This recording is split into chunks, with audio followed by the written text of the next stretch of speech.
That was weird. Started again. I don't know what that was. Hiccups in the matrix.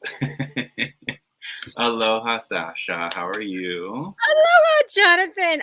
I don't think I've seen that like snazzy new opening credit, like opening montage. Very, very well done. That was exciting. Oh my goodness. Oh, looks like Tony was the first one in. We have Tony saying, waiting excitedly, but not so patiently. 12 minutes and counting. Wow. Hi, Tony. Hi, Giselle. Aloha. Oh, hi, Jamie. Wandering Mountain Bardic Path. Let's see. Did I get everyone? These guys are chit-chatting with each other, so. Oh, wow. Okay, yeah. Giselle and Tony are having quite the conversation. Aloha, Gerald. Welcome.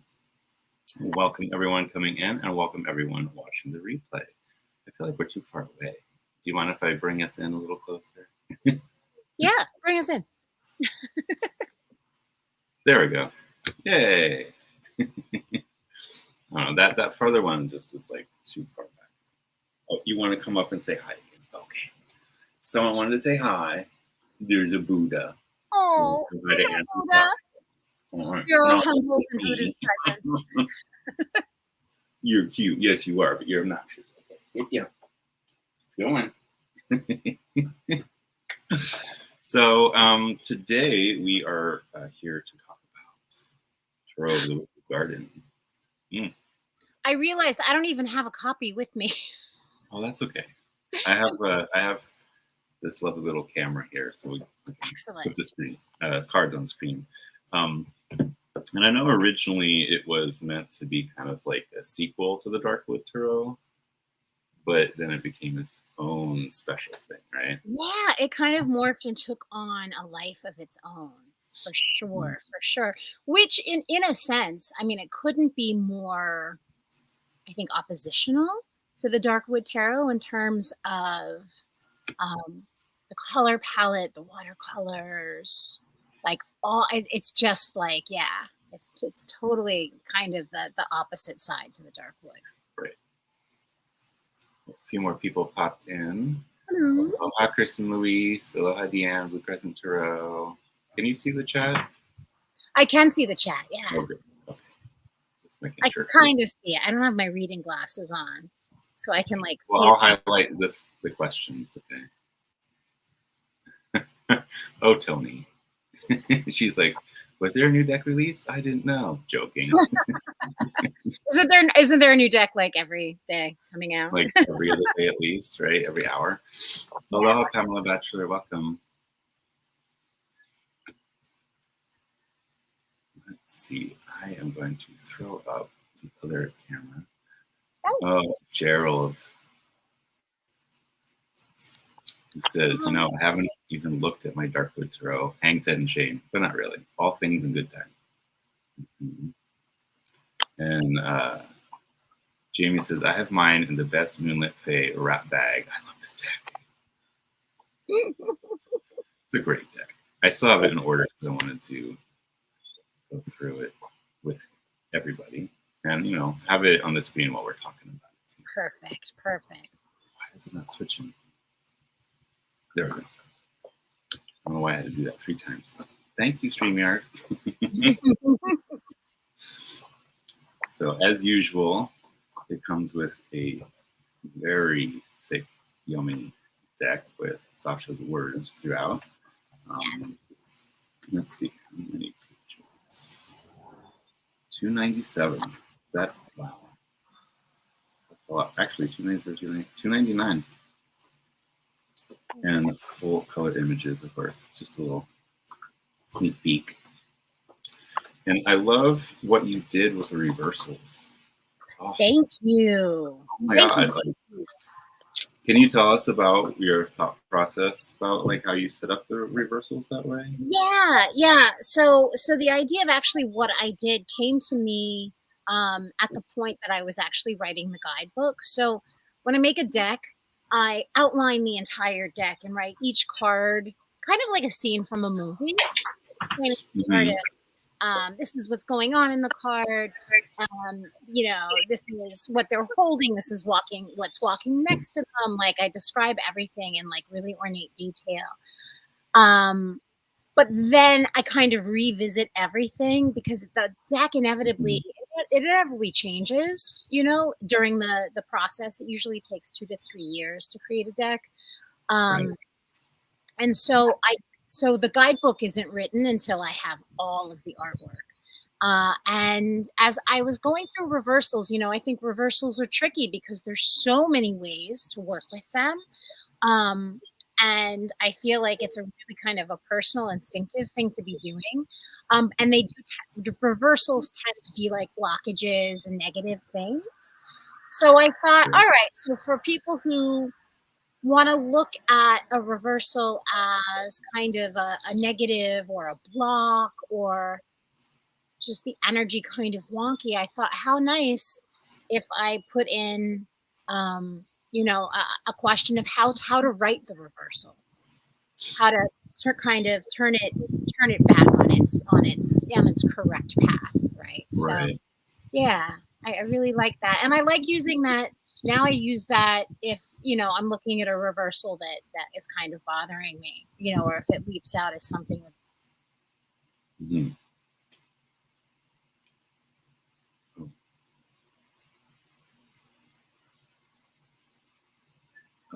Is Sasha frozen for anyone but me? I think Sasha's frozen. Let's go through some more cards and hopefully she will unfreeze. So there is something I was going to ask Sasha about when we get her back. And that is the Justice and Wheel of Fortune accidentally getting switched. So Justice is 10 and Wheel of Fortune is 11. And that was a mistake. It was not done intentionally. And there she goes. Hopefully she'll rejoin us in a minute. So while we're waiting and kind of hanging here, I'll leave it at the hanged one. So Gerald said more about the reversal stuff. Let me see if there's something specific here that I can see. No. So since we are, let's just look at the High Priestess. So each reversal, the keywords and stuff, but to write the reversal, ask what thrives inside of me. And so what Sasha has done is each card has a question, right? So for the reversal, to write the reversal, ask what lessons must I learn? And so for each question, you're supposed to then go back to the deck and pull another card as the answer. So the Lovers, to write the reversal, ask, how can I love myself? And then you pull a card as the answer.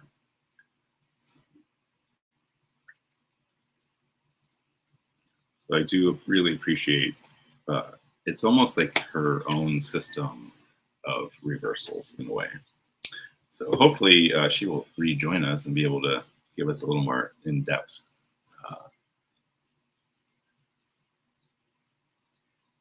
The book was out of frame. Sorry about that, Jamie. Let's look at some more cards while we wait for Sasha to join us. She might have had to run inside to log back. Oh, there she is. I'm so sorry about that. Oh, no problem. As I said, I think she needs to run back inside to log back on. I think my internet just went out because even when I came back in, but I came inside just to be on the safe side. Sorry about that, you guys. Oh, no problem. I was explaining a little more about how the reversals are like a question answer thing. Awesome. What made you think of like coming up with the question and then pulling a card for the answer or reversals? Probably just intuitively the way I work with cards, right? And yeah, Yeah, and I think that also sometimes, especially for inevitably when I'm like working with the students or if I'm in a class, and this happened the other night. I was at Soul Journey in Butler, New Jersey. I was actually at the first workshop with Tarot of the Witch's Garden, which was so fun to like see it out in the world. Um, and the students would draw cards, and then I was surprised, like so many of them went right to the book, even though they're Mhm. kind they were seasoned readers, they still went straight to the book. And I understand that that's almost everybody's go-to thing. So, my favorite thing for myself or anybody is to come up with the answer on their own. And so tarot comes with the books, and you can get all the information on, of what everything means online. But I think questioning and having people answer honest questions, coming up with the answer is like the most valuable thing anyone can do with the cards. So I Right. didn't mind peppering in another question. There's it's never wrong to ask questions, right? Yeah. So I know there's a little bit of a boo-boo in the first edition. They Yes. switched these two cards by Yes. accident. Yeah. So what would you recommend people do if they're hesitant because of this mix-up? Oh, they should totally. I mean, I think that they should totally hold on to it because it's essentially marking the first edition, the first run of the deck. Right. So, um, so hold on to it because at some point, I mean, they're going to do so many runs of this deck. Do you know what I mean? It's kind of like having Mhm. a first edition to T.S. Eliot's Wasteland, where the typeset had like the S's and were like set above. So often, the way that rare booksellers will mark first editions or know something is a first edition is through an error. An error. So Right. yeah, like so hold on to it, you know what I mean? And figure out like, yeah, just work with it or maybe come up with your own intuitive, understanding of how that might be. You know what I mean? Maybe it's literally Right. in the system. I Yeah. love what Jamie says here. I don't mind the mistake in the deck. I don't read the mistakes. I collect the mistakes. Right? Exactly. I love that. I'm going to continue here. So I know this was meant to be a sequel to Darkwood. So in what way are they connected? Are they still connected or are they completely disconnected at this I mean, I'll be honest with you. It feels like its own independent deck to me. And point? even though, so I'll be honest with you, the landscape for Darkwood sprung actually out of my grove of trees, where I was just sitting when we began. So when I imagined the story of the Shadow Witch in the Darkwood Tarot, it was literally right behind where I was sitting before. And so in that sense, my kind of imaginative landscape, and it's not only one that I use in tarot decks, but it's also one I use when I'm teaching classes. For instance, anybody um, who's taken a Trash truck. I'm going to mute myself. what? There's a trash truck coming. I need to mute myself. Oh. But anybody who's taken a class with me and I've brought them into a meditation where they're standing on a field, completely kind of like barricaded by hemlocks, that's also the field that's like right past the kitchen window that I'm looking through right now. And so the landscape and the farmhouse and the world of this deck is very much my imaginative landscape, and it's very much the space in which I live right up here in this house. That's kind of my house in the cards, or it is my house in the cards.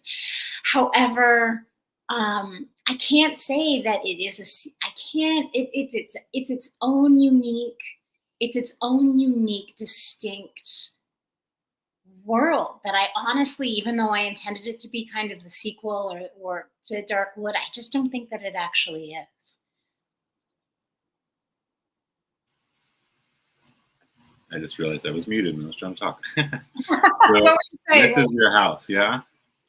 Essentially, yeah. Essentially, because I noticed it's the same house, that shows up in multiple cards. And In all of the cards, and the reason it shows up there, and so what this essentially is the landscape is, and how I had imagined it is that the shadow witch had grown up.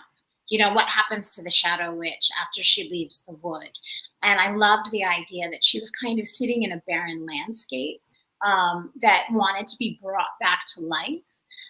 And that's in fact what she did, and that she matured and became kind of the Hierophant on the cover of the companion book, and creating out of a place of darkness, creating a very fecund kind of beautiful garden landscape all around her house where other witches could come and find healing. But rather than finding it in a dark, spooky place like the dark wood, they could find it in the garden. Although certainly there's a lot of darkness in this garden. That's a great card, for instance, the Nine of Wands, the young witch who's making her way through.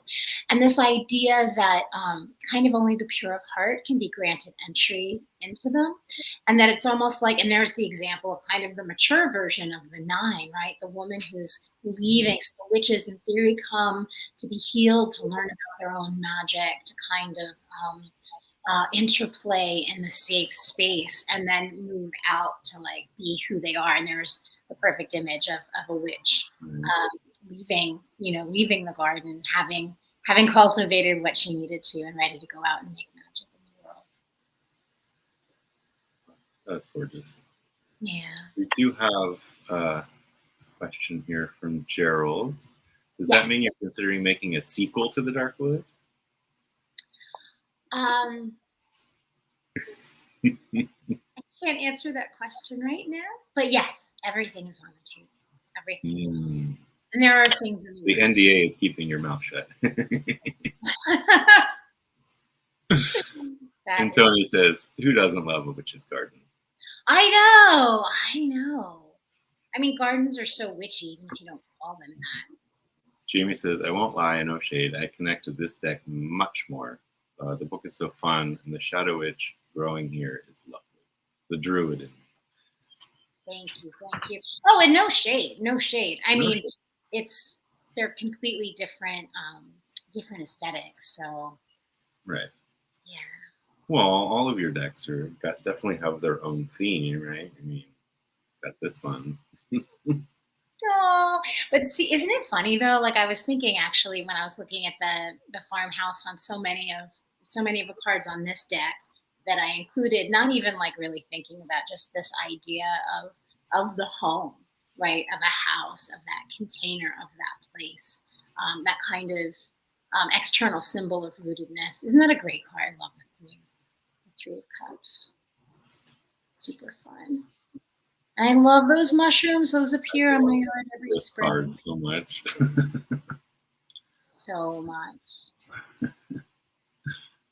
Yay. And I love this one.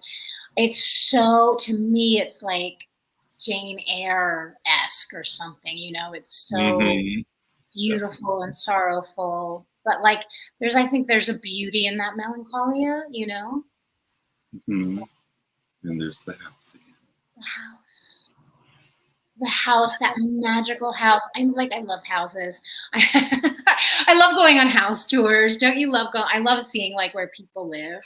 Isn't that? I was actually thinking about doing a video house tour for people of my house. This card is down right underneath the garden, like at the root, at the roots. Yep. Yeah. Millipedes. Yeah. Hill bugs. Yeah. Is that a turnip? It is. It's more of a peat, I think. Okay. Yeah. And then cicadas, maybe? Down where all the creepy crawlies. I love that. But it's still so I love this, the Six of Cups. Because what kid didn't get completely obsessed with bugs when they were little? I mean... Exactly. Oh, this card I loved. Like, and the funny thing too, right, about like writing out each card is it's like I'll have the theme and I have a general idea when I create the proposal. And then when it comes to sharing it with the artist, and new things pop into my mind, and I just love to how all of the cups are there, like in the shed, in the herbier, yes, if you would want to call it that. And that kind of all of those possibilities are right there waiting. So it's not like, I think in the normal 7 of Cups, it almost feels like the cups could vanish, like they're kind of flickering like a mirage. Right, the dreamlike. Yeah, but in this, I feel like they stay, like all of those cups and all of that archetypal energy in each of the cups is kind of there, like a spice cabinet, like an herb garden, like anytime you would need it, you can go ahead and I love how she's just like pausing mid-transfer. She's going to plant her lavender, but then she's thinking about it. Yeah, thinking Beautiful about 7 of Cups. what is next. What is next? Here we have, right, the Hermit. I love, somebody had said once that this is the Hermit on their very first steps up the mountain. And that's always stuck with me. I love, love, love that. And I love the mystery. I like the cards where you don't necessarily know who's on the, you know what I mean? Is it a man? It's a person under a cloak. Who it is, who knows?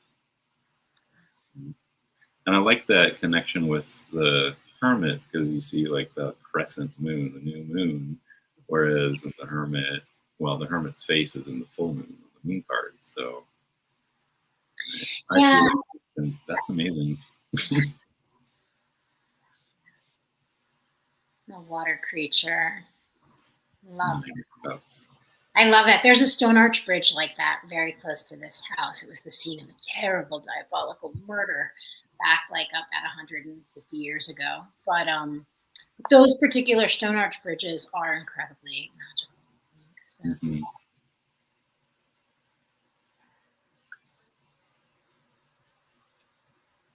Not happily ever after. This 10 of Cups.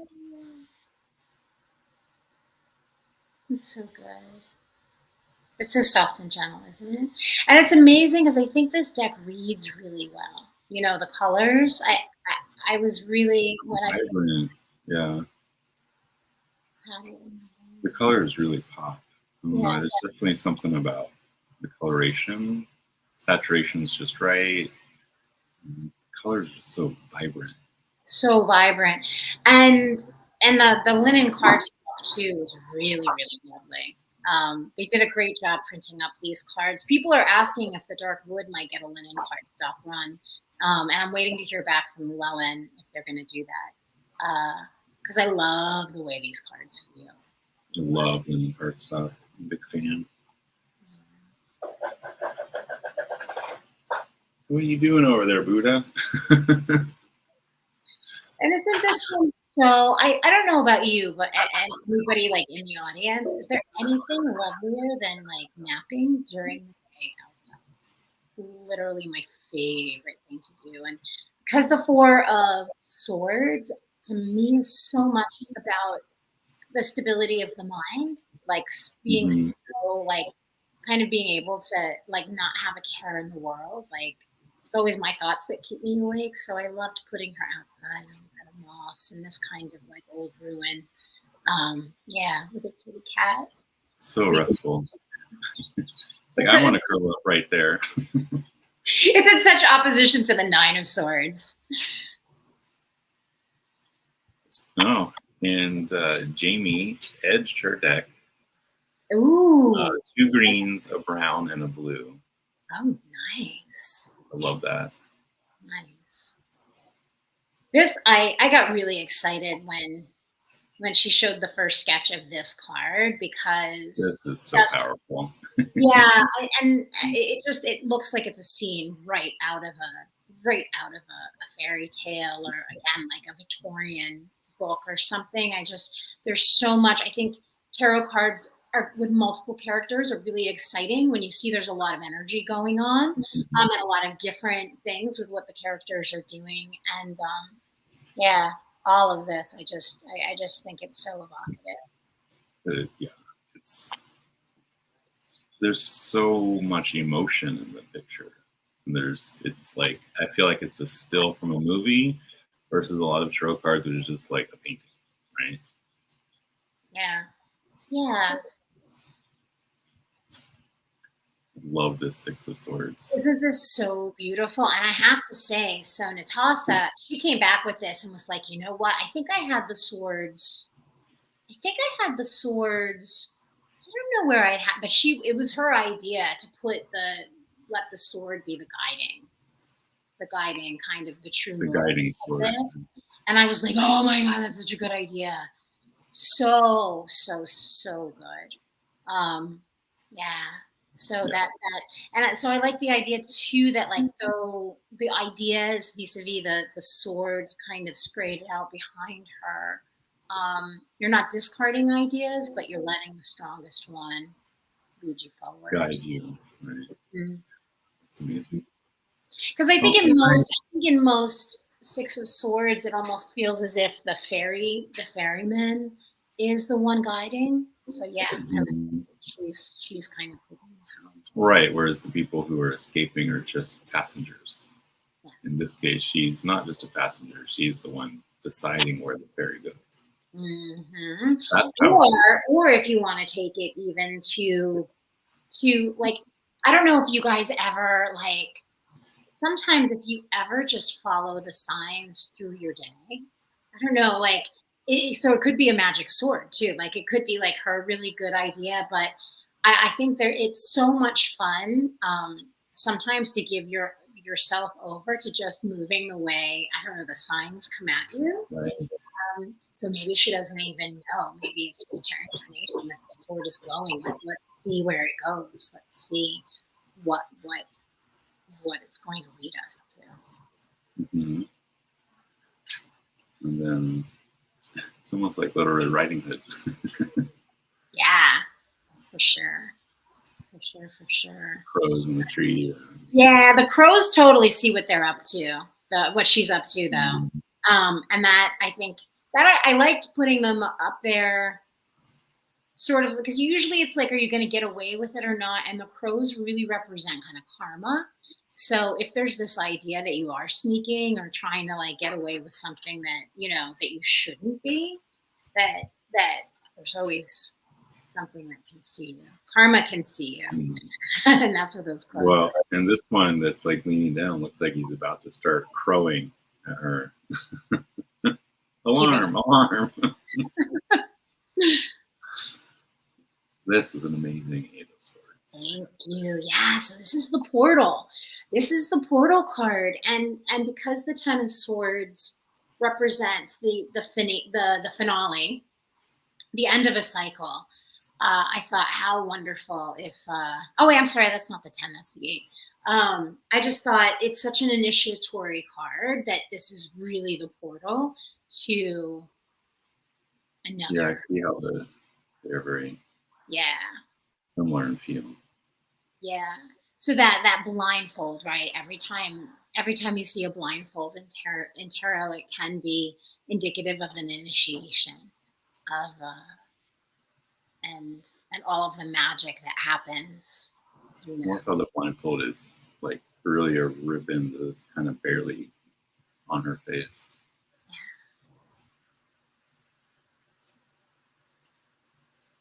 The 9. I love that 9 of Swords too. That is the one that's coming for her. And because it's the garden, right? I felt like anybody who was sleeping needed to be outside. And there's just so many good, like, creepy things, like the cat. The cat, the eyes in the darkness, the bees coming out. The swords. That threshold space. And by the next day, it's done. It's over, right? It's over. Right. I love how her blood is becoming a poppy. Mm-hmm. Yeah. We have a question from Tony. Which house is your favorite creation so far? Which house? Oh gosh, my computer's being weird.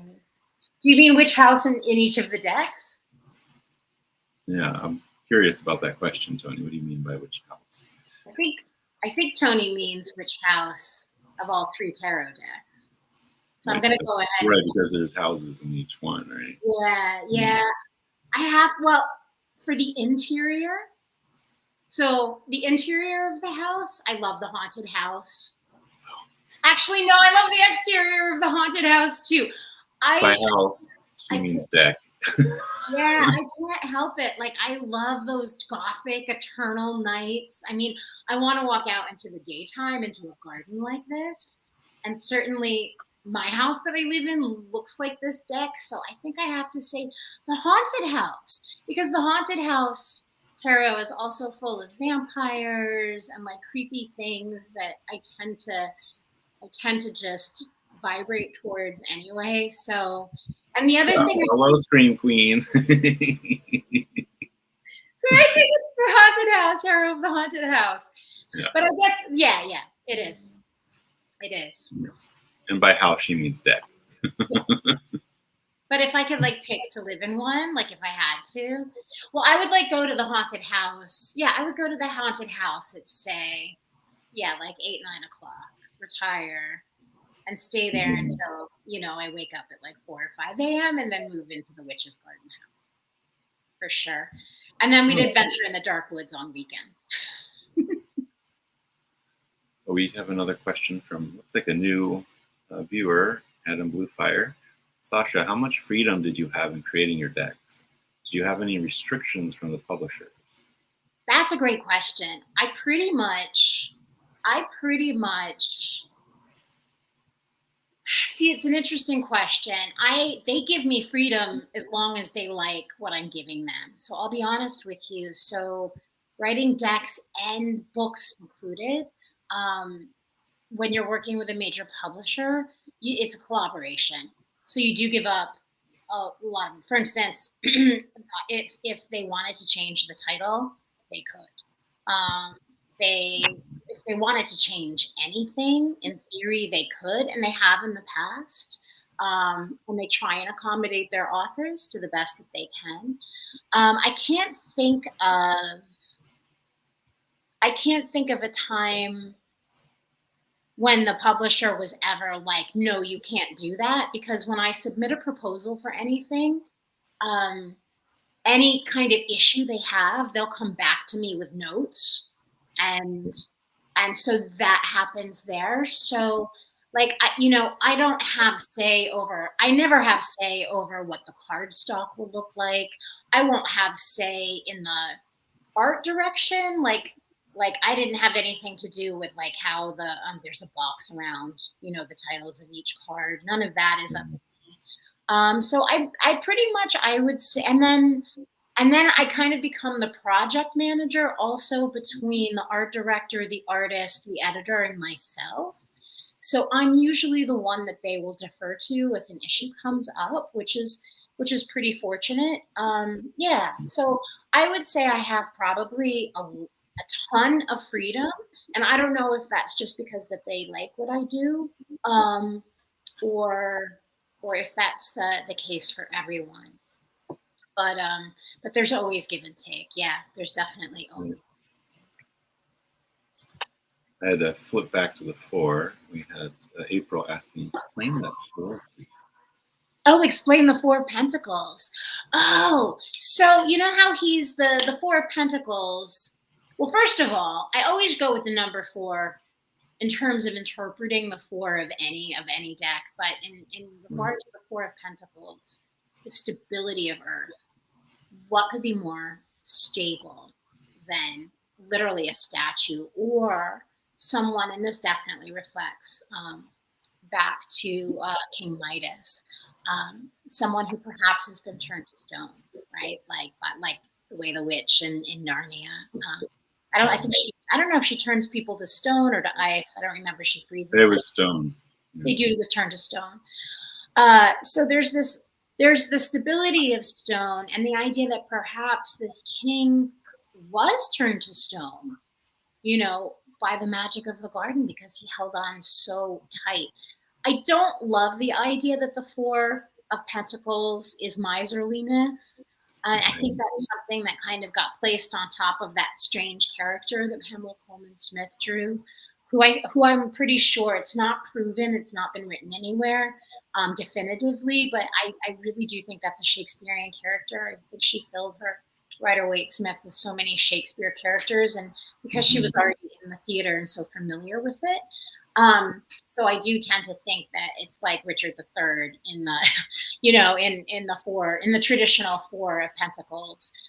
So I just thought that regardless of how you want to interpret it, because there could be nothing stronger than the stability of Earth, that I thought a statue of a king kind of frozen, but also the way the vines are growing up and over him, all of the overgrowth, the idea that that you stumbled across it, as you're like wading through this garden.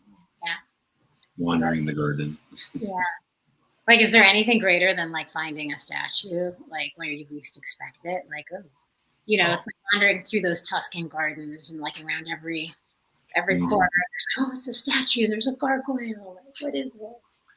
Yeah. We have a mermaid statue next to our waterfall. A lot of people don't even see it because the areca palms kind of like hug it, so it's kind of hidden, right? And like, welcome to the mermaid grotto, and like, mermaid. I'm like, yeah, see the mermaid?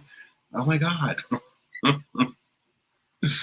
So cool. It's so cool. And yeah, and there's something too, like finding statues out like in a foresty space, or like even finding the foundations. Like, one of the things that I love is the archaeology of the house that I'm in now, the landscape of this, right? There were thriving farms there, years and decades before. So it's also about uncovering things.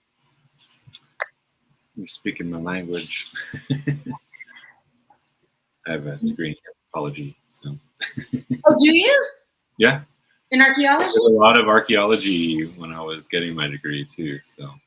Oh my God. I was so on the fence of getting an archaeology degree myself. It's so fun. Did you go on digs? I did, yeah. It was in Northern California, so a lot of it was surveying more than anything. We did do a couple digs in areas where it was known that natives lived. We did do a survey of an era. It was an 1800s logging town that the logging company owned, and when they shut down, they literally bulldozed the entire town. Wow. Kicked everyone out. And so we had a survey where the town had been, and it was mostly empty, but we did find this one like really old, like 1930s pickup, like deep in the woods with trees growing through it. And we found some native stuff there as well. Yeah, but most of it was just surveying. That's the thing about archaeology. It's a lot of hard work. Yeah, for sure. Mm-hmm. Which is why, and that's really important to you, I guess, when you're deciding on a career or a major or whatever. Like, what's just sort of fun and exciting, and what do you really want to like spend your life doing? Like dedicate yourself. Yeah, for sure. Yeah, but I think it's interesting how like just the foundation, like there's the foundation of a house on the like the next couple acres over, and I'm sure the foundation, which is so mysterious, is probably so much cooler than the actual house that was over there. The idea of what something might have been is so compelling, probably as what it probably actually was. Isn't she like the cutest Halloween witch ever? I love that she's sitting there with her deck. Well, so this is a proactive Seven of Pentacles, because it's not just like glumly sitting there being like, oh, what am I going to do? I'm bored. She's like, all right, let me pull out my cards. Let me figure this bit out. Right. We have a question from Gerald. Yes. Sasha, do you have I'd love to make a deck about blank one day. The sky is the limit. About,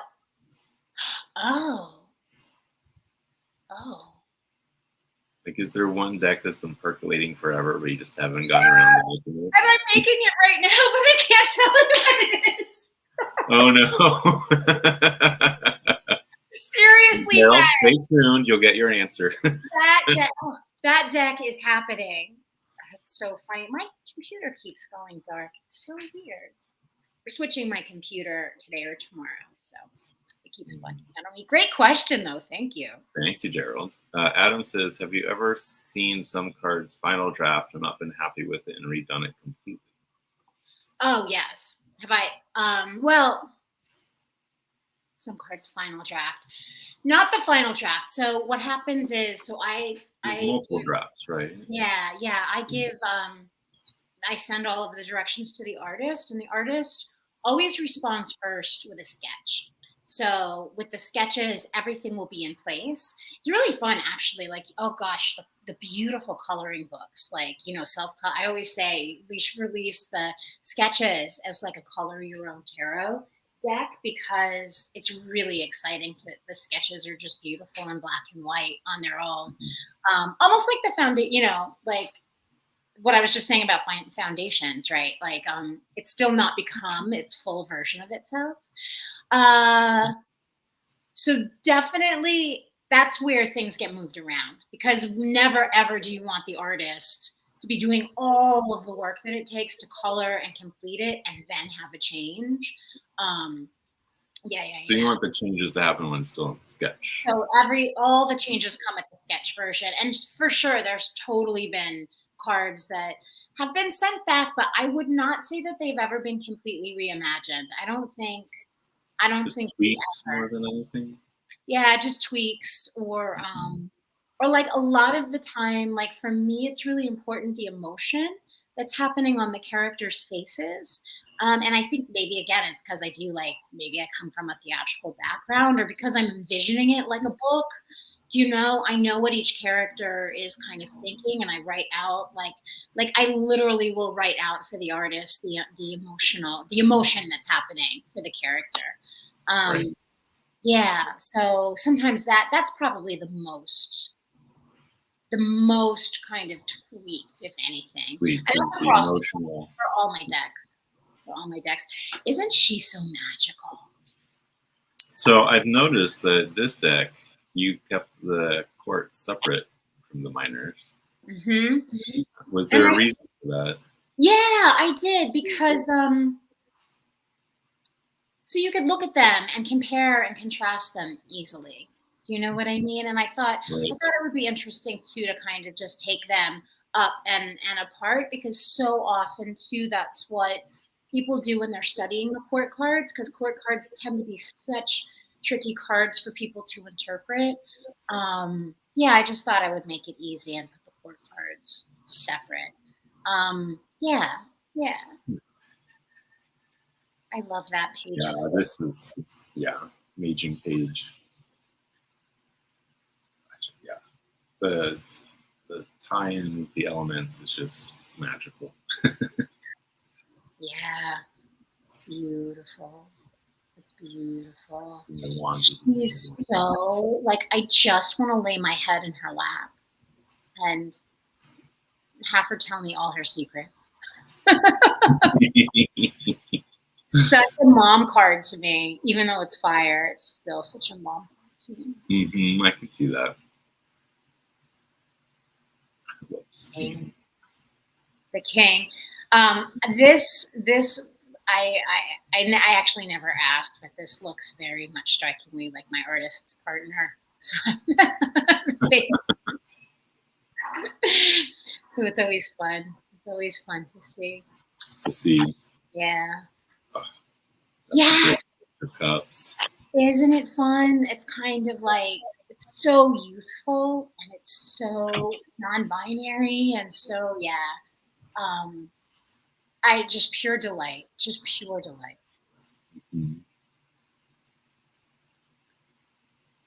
That Knight of Cups. Oh. Right? So soft. And we talk about the Knight of Cups being the seducer of the deck and poetry. Literally, I feel like this Knight of Cups is so kind of almost ghostly, Mm-hmm. like like they could brush up right against you and you'd feel something, but wouldn't even know, maybe necessarily, like whispering in your ear. Right. Yeah. Another very amazing non-binary figure too. Mm-hmm. Mm-hmm. Queen. The magic of a waterfall, right? The magic Right. of sitting in the woods near a waterfall. Like, I just think that's like the essence of. I can take you to some place that looks very much like this. Take us all. Ready? Take us all. Oh. And so that was interesting too, right? How to convey the king of water, you know, and all of the element of water, sort of he just sprouts up into a seed of coral. Yeah. It's like, it's almost like coral or seaweed. Like it's just sprouted up, you know, like he's just manifested. With the creatures as stone there. Mm-hmm. And I love how elemental every court is. Like it's so elemental. Mm-hmm. Mm-hmm.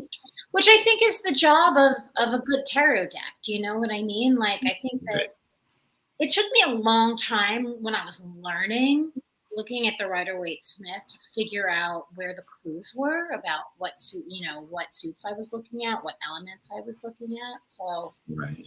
Yeah, I like that this is so crystal clear. Queen of Swords. She's gorgeous. Gorgeous. This King of Swords just looks so wise. Yes.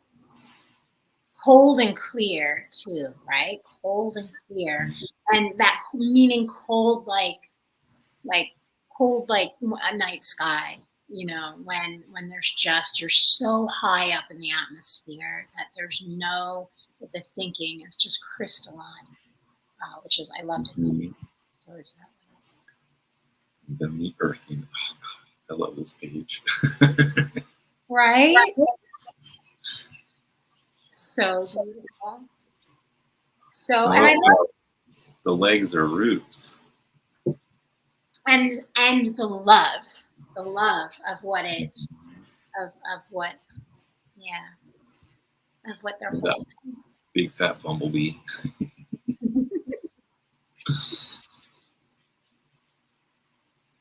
Again, talk about the groundedness, right? So elementally, right. One of the most important things that we can all do reading cards is to feel, you know, how that element feels to us on an exterior way and on an interior way. And I just think there couldn't be anything more. Like this is such such earth. It is such. Right. So, I mean, the buffalo hasn't moved for so long, there's flowers growing in his fur. Exactly. And it's traditionally like the slowest knight of the deck as well. You know. Right. And I think I love the Queen of Pentacles in every single tarot deck. I just love this card. This is usually the Queen of Pentacles, and I'll say this. When we're looking for artists, we'll always give the artist like 3 cards to draw. Mm-hmm. Queen of Pentacles is always the first one. I love this king too. Isn't he fun? He's like someone that I want to like go hang out under a tree with. And who wouldn't, right? I mean, in terms of like fun too, like I feel like the King of Pentacles is the most generous and the most fun because he's the king with all the stuff. Do you know what I mean? Because it's Pentacles, it's Earth, so he's gonna have all the great food, all of the fun things that. Oh, that's a great shuffle. There's nothing better for riffle shuffling than linen. I'm sorry, but that's not my opinion. I'm sticking with it. No, I agree, and I'm of the I think that when you're shuffling, it's giving your body the cues that you're moving into an intuitive space. I think shuffling the cards, just like lighting a candle, laying out your cloth, it's part of the ritual, you know. I find that while I'm shuffling, I'm also doing these like deep breaths. So it's like a breathing while I'm shuffling, and that combination is really just kind of roots me and yet opens me at the same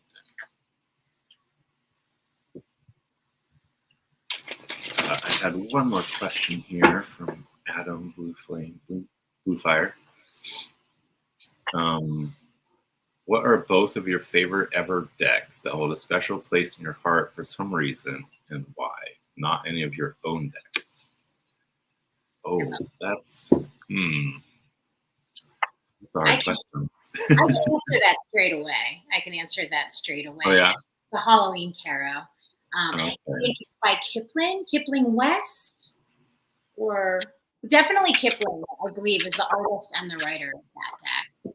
So that Halloween Tarot, and I think US Games put it out. Is that the one that comes in the tin too? It does come in a tin version, yeah. I don't have that one. I love that deck. I really learned a lot about. I used to use that when I was a student at the tarot school. You know, I used that deck while they were talking about the Rider-Waite-Smith, because all their stuff was Rider-Waite-Smith. I would use that deck for years and years and years and years. And I read with that deck for years and years. That was the one that my imagination just clenched onto, that I never wanted. I didn't ever want to stop looking at that deck. Mm-hmm. Yeah. What about, would you say one of your earlier decks, Jonathan, was one of your favorites? Like a learning deck or a... Well, I mean, there's been different phases of my life where certain decks are like the only one I reach for, right? Like from 97 to 07, the only thing I reached for was the Robin Hood Tarot. But then, I don't know, I used it so much that I don't really go to it anymore. Yeah, you could definitely sometimes wear them. Right. So I would say currently the one that just kind of nudges everyone else out, because it's hard to pick just one.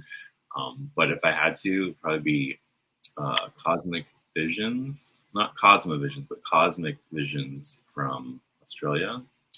It's an amazing black and white deck with splashes of rainbow.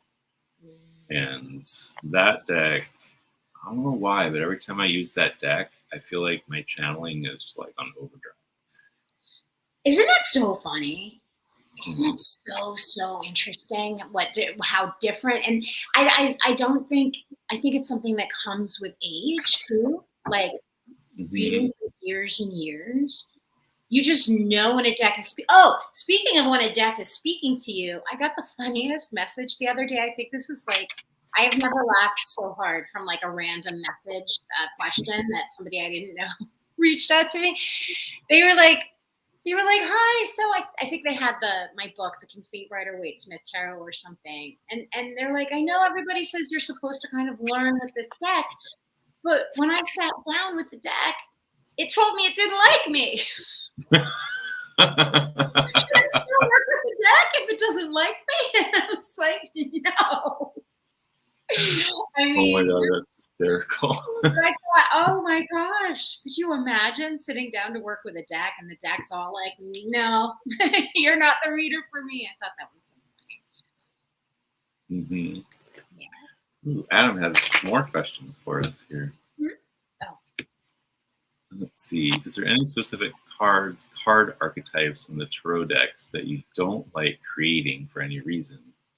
Any triggering card archetypes for you? No, not at all. Thank you. That's a really great question.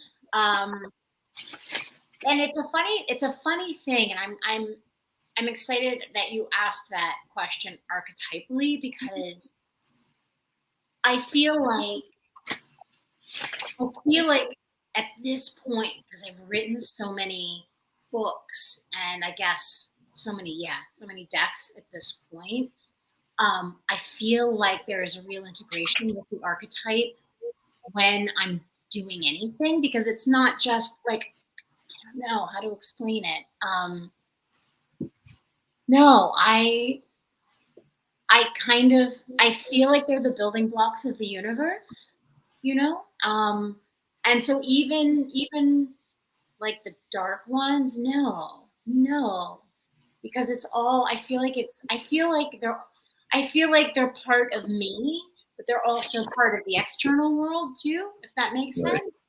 So I never have thought about it, but no, I really like them all. I mean, I've been working recently with a Deepak Chopra, I don't know if I just said his name, system where you invite, you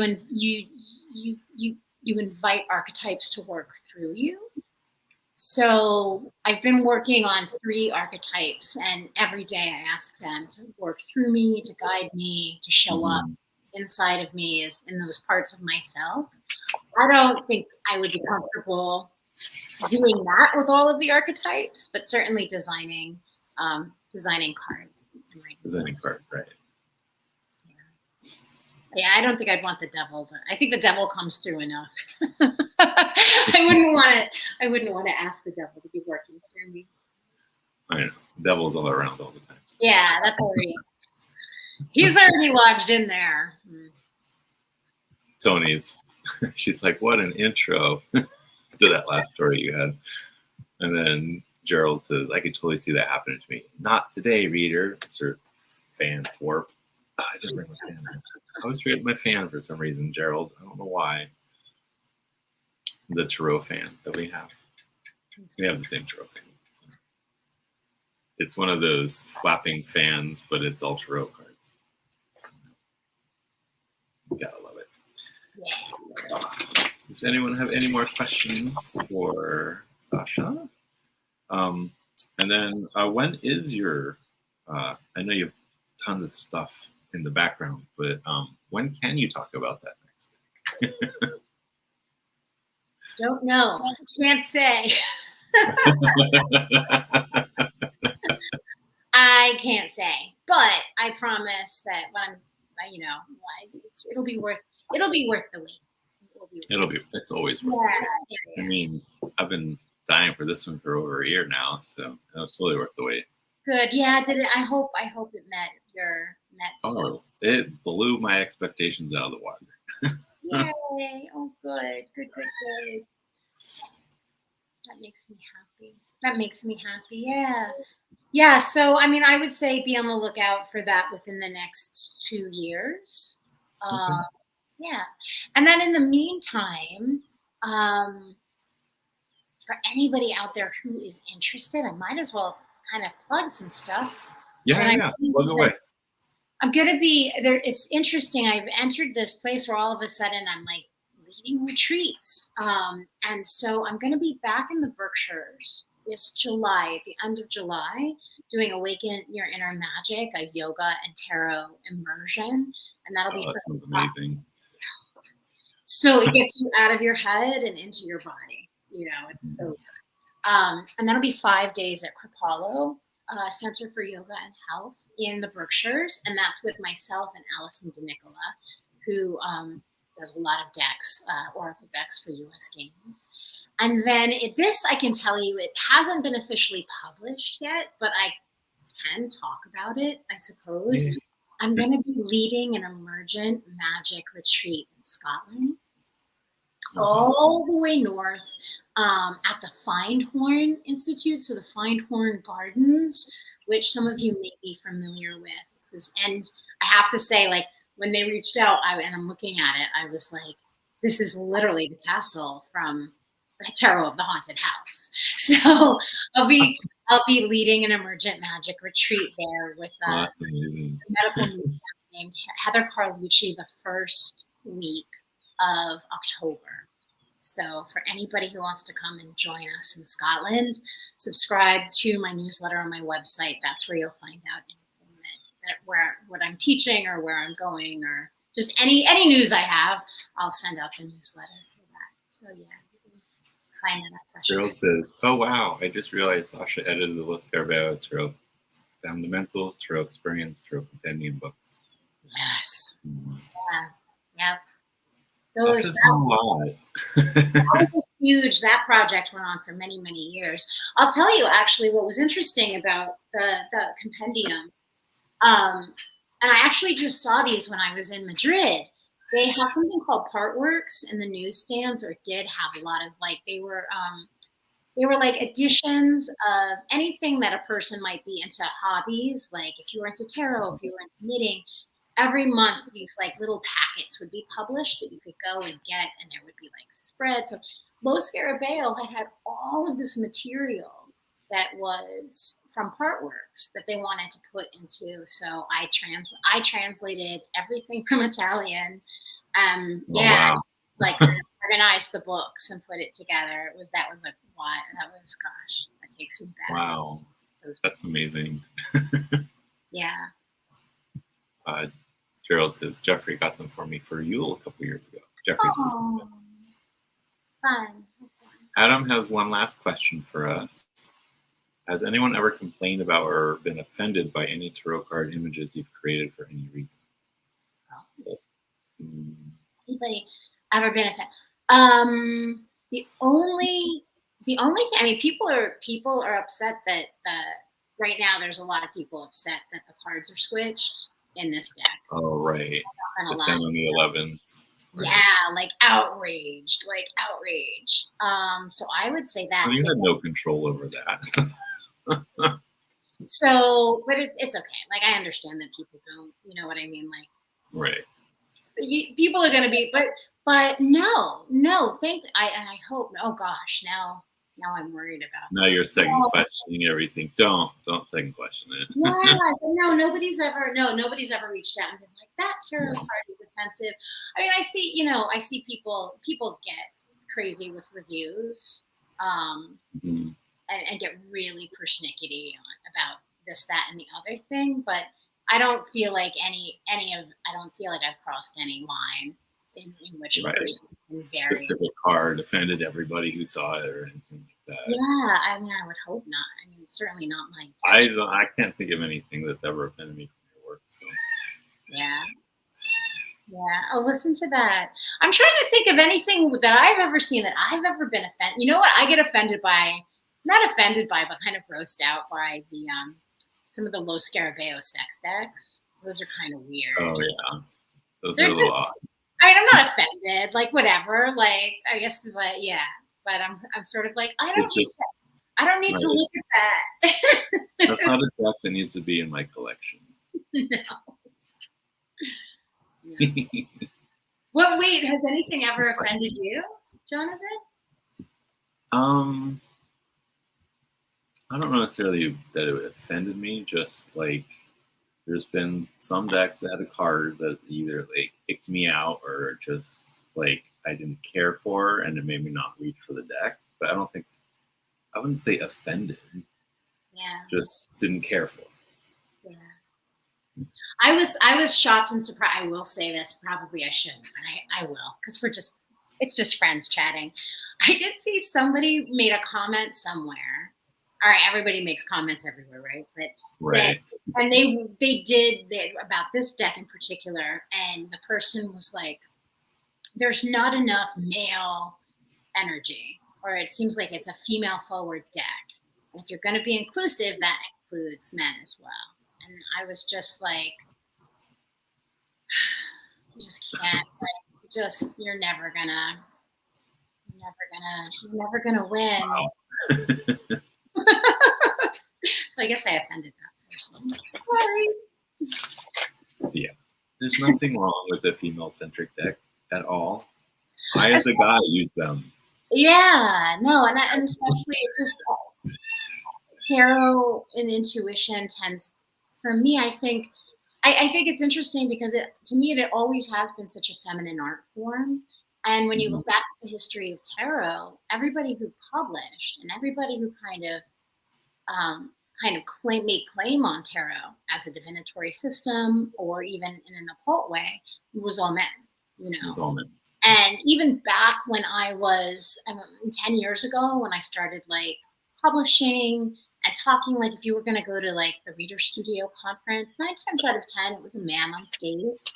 And I just would always think like, this is so odd. This is the people who are actually using the cards. And even though like the history books don't have the millions of grandmothers and mothers who are reading cards at kitchen tables, you know, Mm. who had this as their side business or their full like lifeline business. None of Right. those accounts. Even I was on a tour in New York City, History of New York, and they had an account. This journalist from like I don't know 1890 something was writing about a fortune card reader as if she was a prostitute. You know what I mean? So Wow. I feel like the female energy has been swiped, villainized, Mhm. um, taken over traditionally by men. So I'm, you know, I have no when I'm in the cards, and this may change at some point. Like I'm very much my point of view is feminine and you know and that space of fecundity. Yeah. And for me, I always consider myself a two spirit. I have both masculine and feminine, so by reaching for a deck with the feminine is not a big deal for me because it's part of me.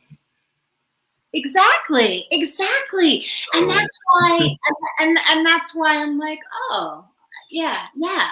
Because and there's some it's a funny thing because I think that some things in the metaphysical world kind of go without saying or needing to clarify exactly that, you know, exactly that.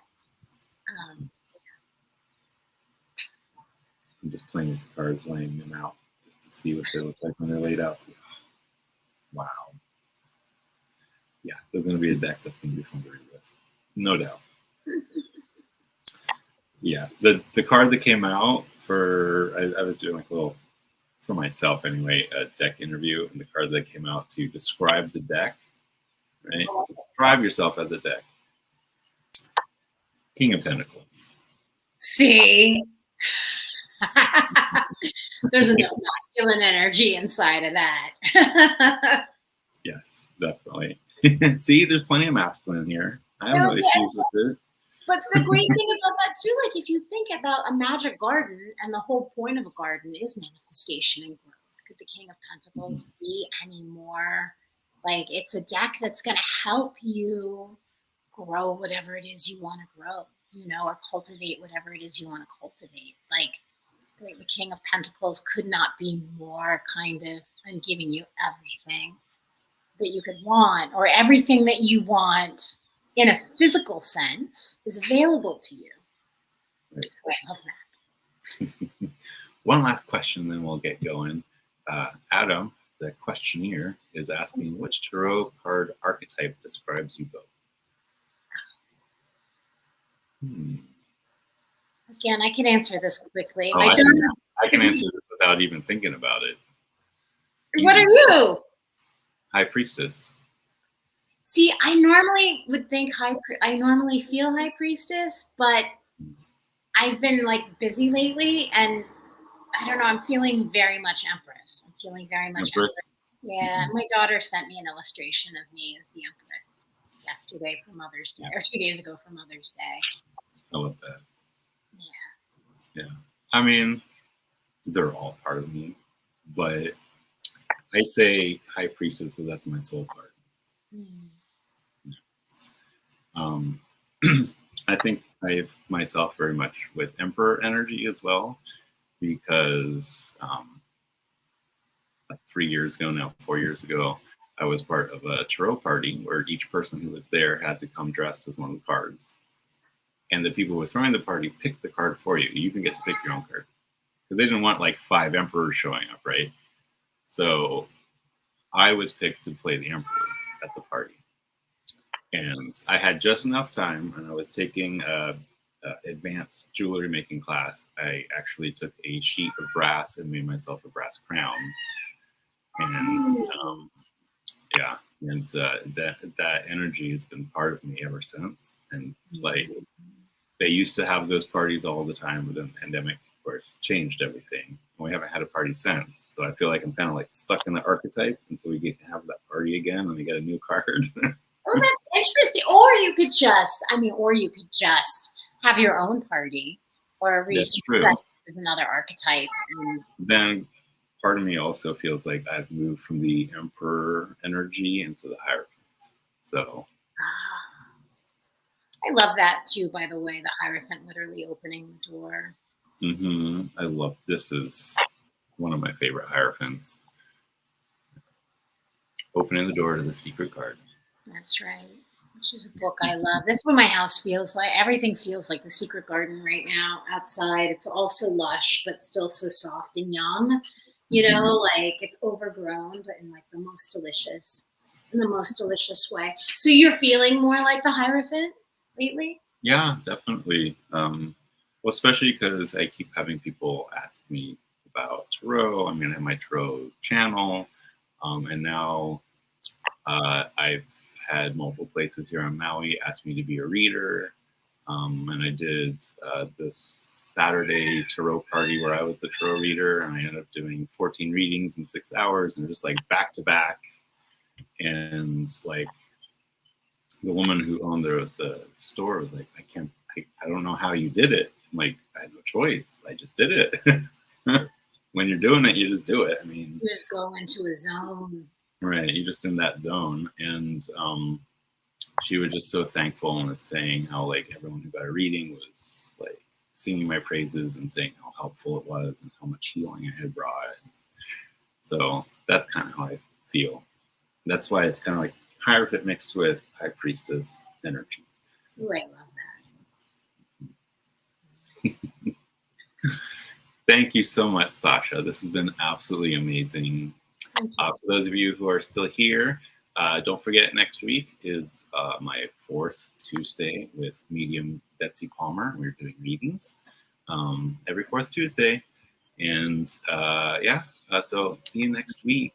And I'm looking forward to playing. Maybe I'll pull out this deck. I don't know. I haven't decided which deck I'm going to pull out yet. So thank you, everyone.